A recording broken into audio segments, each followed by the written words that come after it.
Alors, l'Espagne, la Norvège et l'Irlande ont officialisé mardi la reconnaissance d'un État palestinien, y voyant le seul chemin crédible vers la paix et la sécurité pour Israël et pour la Palestine.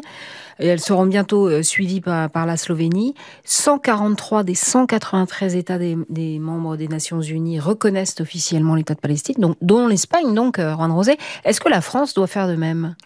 Alors, où est l'anomalie? Dans le fait de reconnaître la Palestine comme 81% des pays des Nations Unies, ou dans le fait de ne pas la reconnaître?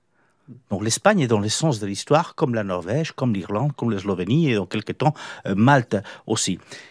Donc, c'est un débat très franco-français, en fin de compte, parce que l'Espagne assume qu'elle est pro-arabe, pro-palestinienne, elle l'a toujours été.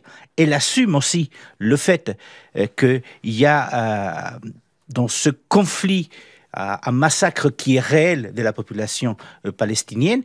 Et ce qu'il faut comprendre, et je crois que le gouvernement espagnol l'a répété à plusieurs fois, ce n'est pas parce qu'on défend les civils palestiniens qu'on attaque la communauté juive. Non.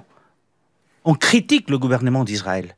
On ne critique pas les juifs. On critique le gouvernement d'Israël. Rappelle-t-on que le gouvernement d'Israël est aujourd'hui un gouvernement soutenu par l'extrême droite. Cette extrême droite, où Emmanuel Macron dit « Oui, le Rassemblement national n'est pas un parti comme un autre, mais par contre, on soutient Israël. » Avec un gouvernement d'extrême droite.